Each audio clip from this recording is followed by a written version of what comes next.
우리가 오늘부터 6주 동안은요, 호세아서를 좀 보려고 합니다.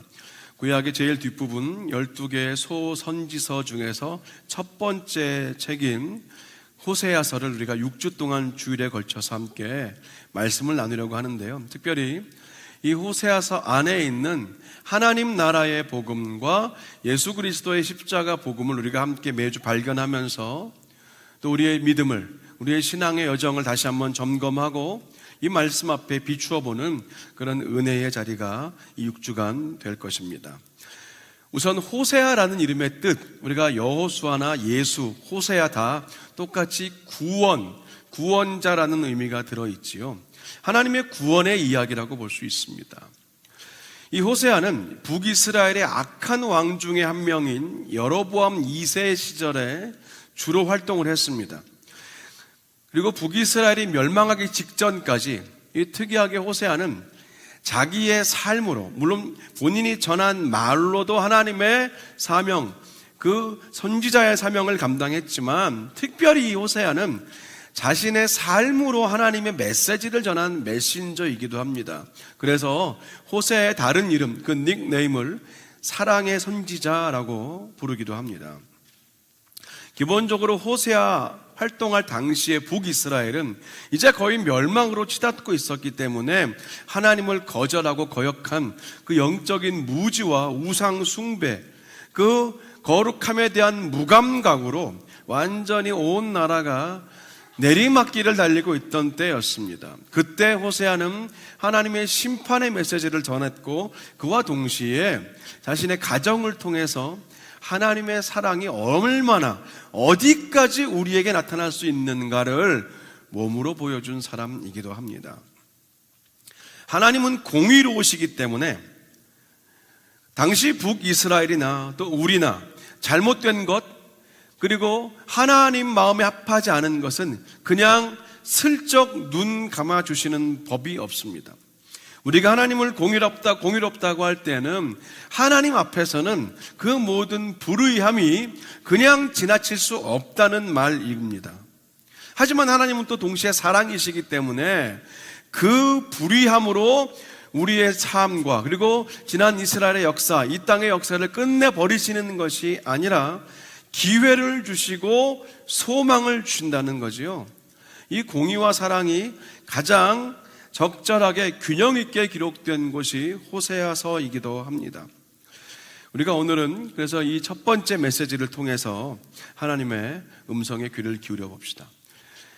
당시 구약의 선지자를 지금으로 우리가 말하자면 지금의 목회자라고 그렇게 말할 수 있을 겁니다.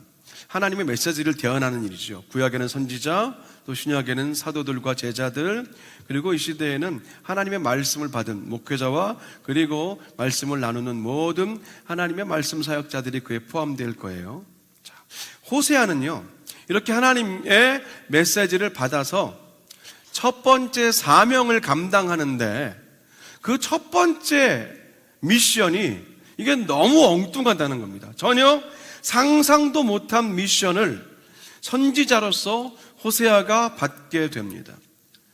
모세 같은 경우는 민족의 출애굽, 너무 멋있잖아요. 그런 사명. 느헤미야는 다시 무너진 예루살렘 성벽의 재건, 사도 바울은 이방 족속을 향한 복음 전파, 그리고 성경에 나오는 거의 모든 인물들이 그나마 좀 그럴듯한 자신만의 사명을 받아서 사역을 했는데 이 호세아는 전혀 아니었다는 거예요. 호세아가 하나님께 처음 받은 사명은 고멜이라는 여인과 결혼해서 자녀들을 낳으라는 것이었습니다.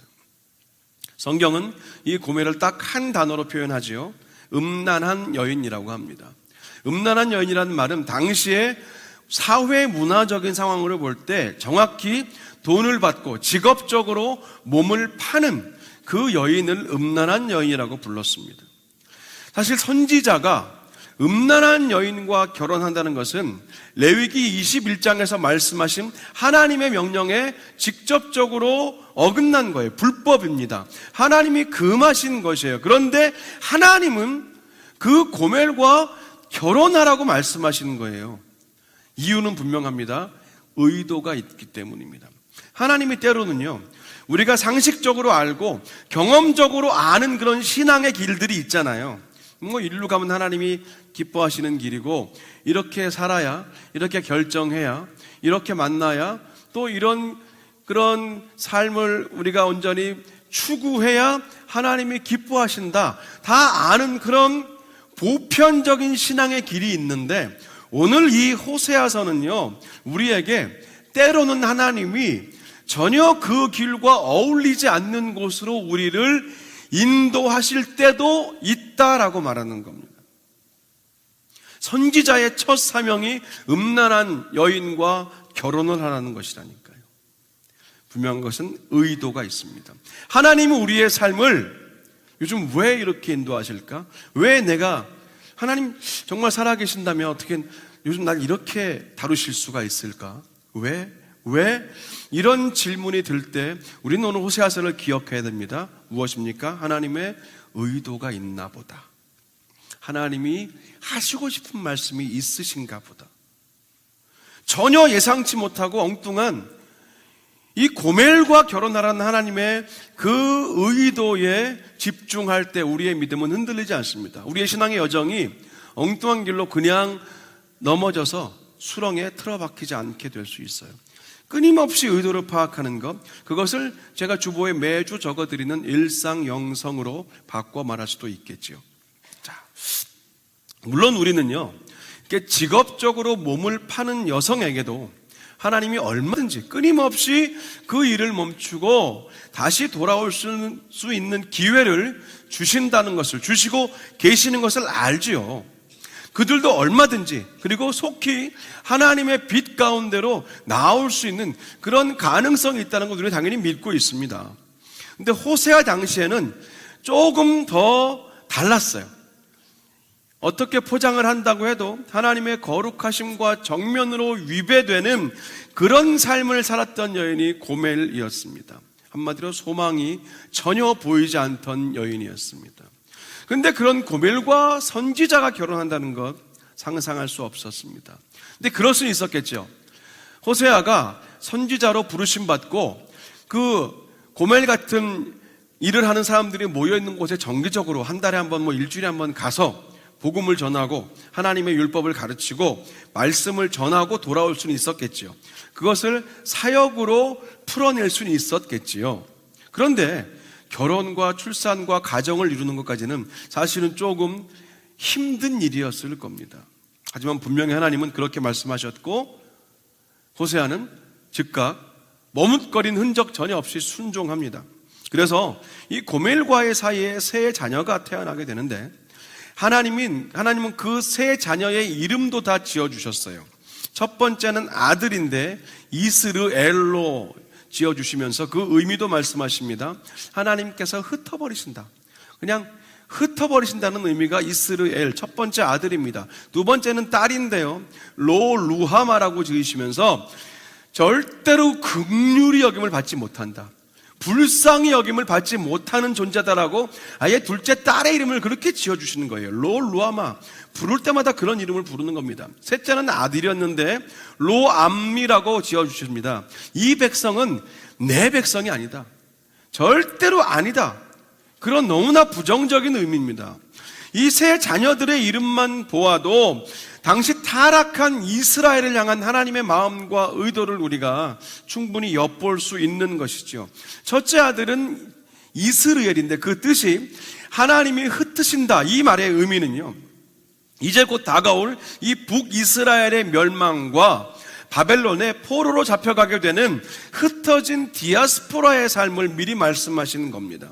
그리고 둘째 딸 루하마의 뜻이 긍휼히 여김을 절대 받지 못할 것이다 라는 말은, 하나님이 이젠 더 이상 용서하지 않고 그동안 이스라엘이 저지른 모든 죄와 악에 대해서 책임을 지게 하신다, 이제는 긍휼이 없다라는 의미로 루하마를 지어주시는 것이고, 셋째 아들 로암미의 뜻이 내 백성이 아니다라는 의미도요, 이제 하나님과의 관계가 끊어지고 언약 백성에서 내쳐지게 되는 그들의 다가올 운명을 말하는 겁니다. 여기까지가 1장 1절부터 9절 말씀이거든요. 굉장히 불편하고 절망스러운 그런 내용 아닙니까? 호세아는 선지자 가문에서 태어나 자랐습니다. 그런 환경 속에서 자연스럽게 선지자로 부름받고 선지자가 되었는데, 첫 번째 사명이 고멜과 결혼하여 아이들을 출산하는 것이고, 그 하나님이 직접 지어주신 자녀들의 이름이, 매일 불러야 할 자녀들의 이름이 그런 이름이었다는 거예요. 여기까지 보면 정말 답이 없습니다. 내가 이러려고 선지자가 되었나? 얼마든지 한탄할 수 있겠죠. 그런데 이제 그 다음으로 이어지는 호세아 1장 10절과 11절과 그리고 2장 1절, 이 세 절 말씀에 오늘 우리의 시선을 좀 집중해 보고 싶은 겁니다. 바로 오늘 이 세 절 안에서 우리가 오늘 첫 번째 호세아서에 나타난 복음을 발견하게 되고 해석하게 됩니다. 막막하고 답답했던 호세아의 그 마음을 생각해 볼 때, 하나님의 복음, 예수 그리스도의 십자가가 주는 소망의 복음은 무엇이냐 하면, 정말 내가 지금 뭐 하고 있는 건가? 이게 내가 지금 이러려고 여기까지 미국까지 왔나? 내가 이러려고 유학을 와서, 이러려고 내가 이민으로 와서, 내가 이러려고 그 고생을 하면서 지금까지 왔나라는 어떤 우리 삶에 다양한 종류의 후회와 한탄이 들 때, 그때 복음이 우리 삶에 일하기 시작하신다. 지금 이 말씀을 하려고 호세아서 1장 뒷부분과 2장 첫 번째 구절은 우리에게 접근하고 있는 겁니다. 복음은요, 도무지 이해가 되지 않는 우리 삶의 자리에서 우리에게 깨달음을 주게 하는 능력이시고, 복음은 납득이 되지 않고 설명이 되지 않는 그 삶의 벽과 담 앞에서 해석하게 하시고 우리의 일상을 풀어내게 하시는 하나님의 능력이 됩니다. 이 복음이 오늘 세 가지로 나오는데, 첫 번째는요, 오늘 본문에 나타나는 복음은 그러나, 이 그러나를 예비해 주시는 복음입니다. 하나님의 복음은요, 언제나 우리의 삶이 그러나 이렇게 반전으로 시작하게 하셔요. 오늘 10절의 시작이 그렇거든요. 10절의 시작은 그러나 이스라엘 자손의 수가 바닷가의 모래와 같이 되어서 헤아릴 수도 없고 셀 수도 없게 된다라고 말합니다. 그러나의 의미가 뭡니까? 이제는 끝이 아니다. 거기서 끝난 게 아니다. 그러나 반전을 말하는 거죠. 이제부터 하나님이 왜 고멜과 결혼하라 하시고 왜 자녀들의 이름을 그렇게 지어주셨는가, 하나씩 하나씩 풀어주시고 그렇게 의도를 드러내 주시겠다는 그런 말씀의 시작이 10절의 첫 단어 그러나입니다. 거기가 끝이 아니라는 거예요. 하나님의 사랑은 우리의 삶을, 우리가 만나는 가장 두꺼운 벽과 가장 높은 담 앞에 서서 여기까지인가, 이제는 길이 없는가, 다 끝난 듯한 그때에 소망을 말씀하시는 하나님의 사랑은 우리 삶의 복음으로 다가옵니다. 하나님은요, 아까 말씀드렸죠, 공의의 하나님, 하실 말씀 다 하시는 분이에요. 혼내실 거 다 혼내시는 분입니다. 하지만 거기서 끝나는 것이 아니라 그러나로 그 다음 챕터를 늘 열어주시는 분이에요. 물론 10절에 기록된 이 하나님의 말씀, 이스라엘의 회복과 이스라엘의 부흥에 대한 일들은요, 당장 호세아가 직접 본인이 경험하는 일은 아닙니다. 바벨론 포로기가 다 지나고 그 이유를 말씀하시는 거거든요. 근데 하나님은 분명히 사랑과 소망의 끈을 놓지 않고 말씀하고 계시는 거예요. 이제 이스라엘은 분명히 얼마 안 있으면 멸망을 당합니다. 완전히 흩어집니다. 역사 안에서 그냥 다 사라진 것처럼 될 것입니다. 하지만 결국 다시 바다의 모래와 같이 헤아릴 수 없고 셀 수도 없는 회복이 있을 거라고 말씀하시는 게 10절입니다. 마치 예수님의 십자가를 우리가 볼 때 그 당시 제자들과 따르던 무리들과 로마 군병들이 볼 때 예수님의 십자가 죽음은 저주와 절망으로 실패로 다 끝난 것처럼 보였습니다. 마침표가 찍혔어요. 십자가는 그런 자리입니다. 모든 사람들에게 십자가는 마침표의 자리였어요. 하지만 주님은 부활하심으로 그러나의 역사를 이루셨고, 그리고 승천하심과 다시 오실 재림을 통하여 계속해서 이어지는 그러나의 복음을 열어주시는 분이라는 거죠. 그렇기 때문에 복음으로 사는 성도는요, 완전한 절망이 아니라 잠시의 절망만 가능한 사람들입니다. 완전한 절망이 아니라 잠시 동안의 절망만 인정하는 사람들입니다. 고난과 아픔이 삶에 찾아오지만 그러나로 시작되는 역전을 늘 기대하고 믿는 사람들이 복음으로 사는 그리스도인입니다. 요즘 우리 주변에 또 교회 안에 여러 가지 일로 힘들어하는 분들이 많이 계셔요. 제일 많은 건 당연히 건강의 문제죠. 다치고 상하고 사고 나고 병드시고 또 점점 노쇠해지시고, 그런 건강의 문제는 기본이고, 자녀나 또 부모님의 어려움들, 신분, 직장, 사업, 학업의 문제들, 여러 가지로 힘들어하는 분들이 많이 계십니다. 네, 당연합니다. 원래 이 땅에 사는 동안 그런 우리의 어려움과 아픔들은 한 번도 그친 적이 없습니다. 멈춘 적이 없습니다. 여전히 우리는 그 길을 가요. 이 땅에 사는 동안 우리 모두는 그런 고생의 길을 갈 겁니다. 그런데 그런 중에도 복음으로 사는 성도는 그 어려움의 한가운데에서 하나님이 열어주시는 10절, 그러나를 소망으로 바라보고 그러나를 붙들고 기도하는 사람입니다. 무릎 사이에 얼굴을 파묻고 저 멀리 바다 위에서 손바닥만한 구름이 보일 때까지, 그러나의 역사가 나타날 때까지 기다리며 기도하고 기대하는 사람들이 우리 복음으로 사는 그리스도인이겠죠. 오늘 두 번째로 본문에 나타난 복음의 원리는 이겁니다. 한 우두머리를 세워주시는 복음을 우리가 오늘 또 확인할 수 있어요. 이제 곧 먼저 북이스라엘이 멸망을 할 것이고, 그리고 곧 남유다의 멸망까지 이어지는 모든 과정을 보면 공통점이 있습니다. 왕들이 잡혀가고 왕들이 죽어갑니다. 왕이 무너지면 나라가 무너집니다. 왕이 포로로 끌려가면 전쟁도 끝나고 나라의 운명도 끝이 납니다. 북이스라엘은 호세아 왕으로 끝나고 남유다는 시드기야 왕으로 그 역사가 막을 내리게 될 텐데, 하나님이 주시는 그 민족의 회복도요, 하나님이 주시는 회복도 이 왕으로, 오늘 11절 표현에 의하면 한 우두머리로부터 그 회복을 말씀하고 계시는 겁니다. 11절은 이에 유다 자손과 이스라엘 자손이 함께 모여 한 우두머리를 세우고 그 땅에서부터 올라오리니, 자, 여기서 하나님 말씀하시는 한 우두머리가 누구인가를 생각해 볼 때 역사적인 측면으로 보면 포로 귀환을 이끌었던 스룹바벨이라고 볼 수 있지만, 우리가 복음의 빛으로 보면, 구속사적 관점으로 보면 정확히 여기서 말하는 한 우두머리는 예수 그리스도입니다. 한 우두머리가 그 땅에서부터 올라온다라는 말은 예수님이 이 땅에 오신 그 초림과 다시 사신 부활, 그리고 다가올 재림까지 그 모두를 말한다고 볼 수 있습니다. 봄이 되면 겨우내 굳어있던 그 땅에서 새순이 올라오고 말라있던 가지 끝에서 새순이 또 올라오듯이 한 우두머리이신 예수님을 통해서 절망하는 모든 인생이 소망을 얻고 죽음이 영원한 생명이 되는 그 회복을 오늘도 말씀하고 계시는 거예요. 이것은 마치 선지자 에스겔이 환상 중에 보았던 그 골짜기의 환상입니다.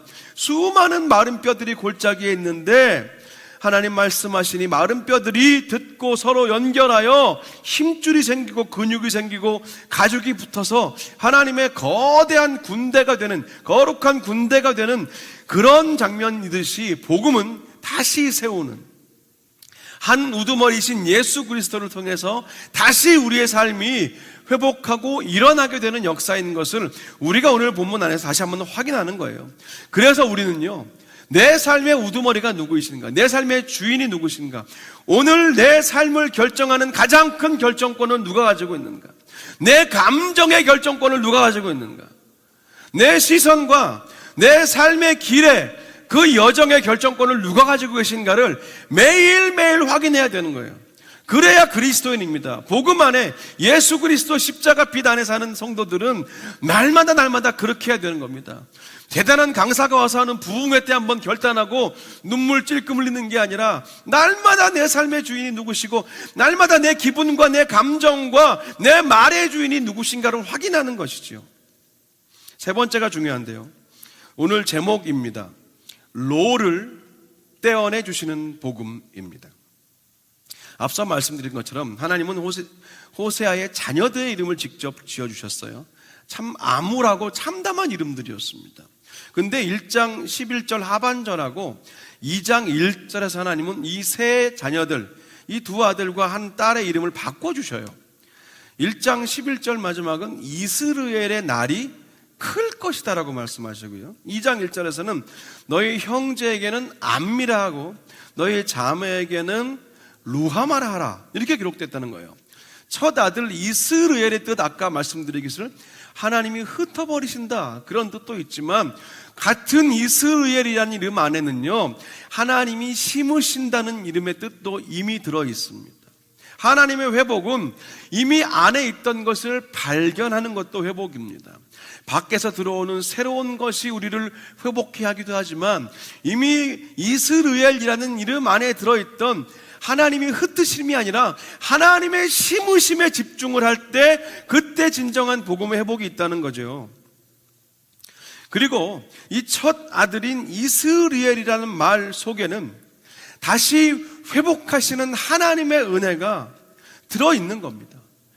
그렇기 때문에 둘째 딸과 셋째 아들, 그들의 이름은 더 확실하고 선명합니다.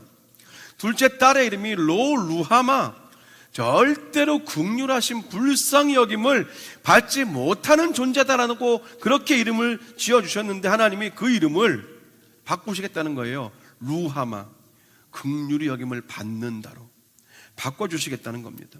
셋째 아들의 이름이 로암미, 절대로 내 백성이 아니다 였는데, 역시 로암미도 하나님의 그 이름을 암미로 내 백성이다로 바꿔주시겠다는 겁니다. 이 둘째와 셋째 이름, 우리가 공통점 금방 발견하지요. 하나님께서 자녀들의 이름 앞에 붙어있던 루하마의 로암미의 로를 잡아 뜯어내 버리시겠다는 거예요. 그것을, 그 로를 지워버리시겠다, 로와 상관없는 인생이 되게 하시겠다. 이게 하나님이 지금 호세아에게 주신, 가깝게는 그 민족의 소망과 그리고 멀게는 이 땅 하나님의 피조세계와 창조물들의 회복, 그리고 더 가깝게는 우리 오늘 이 자리에 있는 한 사람 한 사람을 향한 복음으로 인한 하나님의 회복의 메시지입니다. 하나님은 로를 뜯어주시는 하나님이셔요. 영어에도 부정접두사 노가 있듯이 히브리어에도 같은 의미가 로거든요. 이 로가 아주 강한 부정입니다. 절대, 루하마, 절대로 내 백성이 아니다, 절대로 긍휼히 여김 받지 못한다. 이 루하마에서 로가 떨어지고, 로암미, 절대 내 백성이 아니다 해서 로가 떨어졌을 때 긍휼히 여김, 어떤 상황에도 내가 너를 긍휼히 여기고, 어떤 조건과 어떤 모습을 하고 있어도 하나님의 긍휼하심을 받는 존재가 되는 것, 그리고 하나님의 백성을, 하나님의 자녀로, 하나님의 그 영원한 유업과 기업을 상속받을 그 자녀로 다시 회복되는 것. 그래서 로암미가 아니라 그 로를 잡아 뜯어내버리시고 암미, 내 백성이다로 회복시켜 주시는 것. 이것이 오늘 호세아의 자녀들의 이름을 통해서 저와 여러분에게 주시는 하나님의 복음의 메시지입니다. 하나님은요, 그 로를 떼어주시겠다고 약속하시고 그렇게 직접 오늘도 그 일을 하고 계시는 분입니다. 하나님은 불가능이 없으십니다. 정말 구제불능이, 어쩌면 쟤는 저렇게 살까 인생을, 정말 안 변할 거야, 못 변할 거야. 우리가 아무리 낙관적인 시선으로 보더라도 정말 답이 없는 그런 사람들이 우리가 살면서 만난 적이 왜 없겠어요? 있겠지요.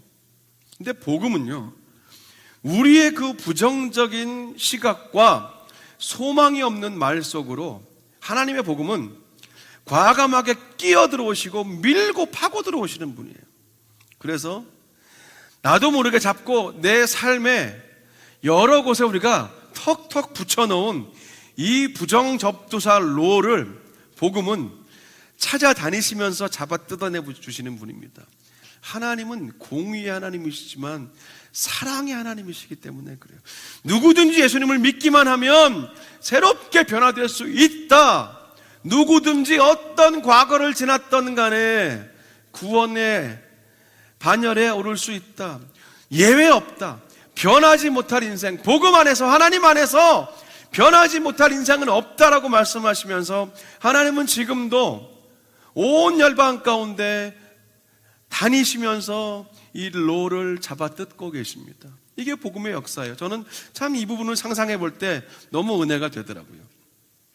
저도 이 은혜를 받은 자이고 여러분도 그 은혜를 받고, 그리고 오늘 이 말씀을 통해서 우리가 또 개인적인 기도의 자리로 나아가실 때 여러분 주변에 아직도 이 로가 붙어있는 그 인생들을 향해서 기도하시고 그 복음의 빛으로, 복음의 능력으로 그 절망과 부정과 그 침잠해져가는 인생들을 새롭게 해달라는 그 기도가 나와야 되는 것, 그것이 오늘 우리가 이 자리에 모여 이 말씀을 받는 의미이고 목적이기도 할 것입니다.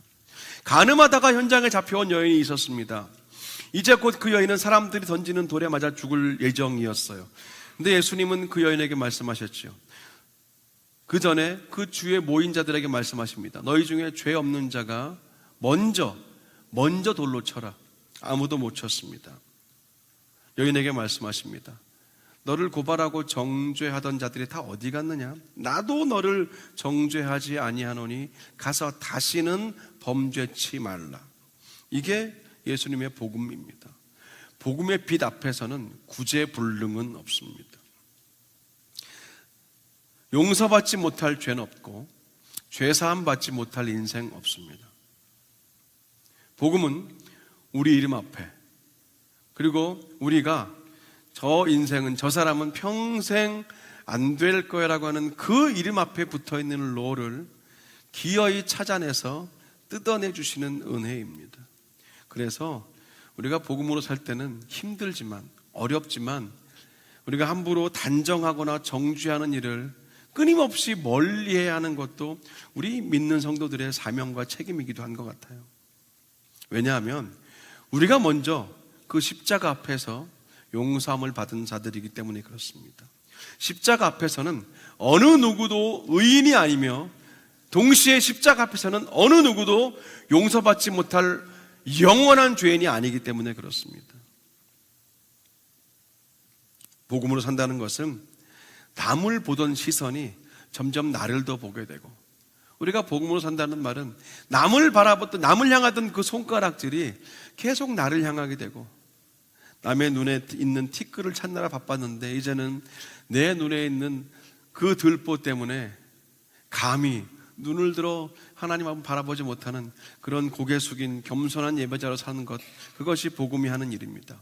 그래서 간절히 바라기는 이 생명의 복음 위에 날마다 굳게 서서 루하마를 루하마로, 로암미를 암미로 바꿔주시는 그 은혜 안에 사시는 저와 여러분 되시기를 간절히 축원합니다. 말씀을 간단하게 정리하고 싶어요. 복음으로 사는 성도, 내 삶의 모든 상황과 순간순간 그 많은 일들, 때로는 호세아가 오늘 받았던 그 고멜과 결혼하여 자녀들을 낳으라는 너무 불편하고 부담스러운 그 사명 앞에서도 하나님의 의도와 하나님의 메시지를 읽어내고야 마는 사람입니다. 오늘 호세아는 그 어려운 상황, 그 불편한 상황 가운데서도 하나님께 집중했습니다. 그래서 이 소망의 말씀을 받게 되었습니다. 부정적이고 절망적인 이름들이 지금도 여전히 써내려가져 있고 이름들이 여전히 여기저기서 나타나고 있어요. 그런데 복음은, 하나님은 그 부정적이고 절망적인 이름들 앞에 붙어있던 그 로를 오늘도 뜯어내시기 위해서 부지런히 다니십니다. 지역교회뿐 아니라 선교지, 선교사님들과 그 사명을 통하여 또 여러분 각자가 또 한 주간 사시는 그 삶의 현장 가운데 하나님은 늘 함께 계십니다. 절망하는 인생, 더 이상 소망이 없다고 말하는 인생, 그 인생들 앞에 붙어있는 그 강력한 부정접두사 로를 떼어내시기 위해 오늘도 주님은 일하시고 예수님의 십자가는 바로 그 일을 위하여 우리에게 주신 하나님의 은혜가 된 것입니다.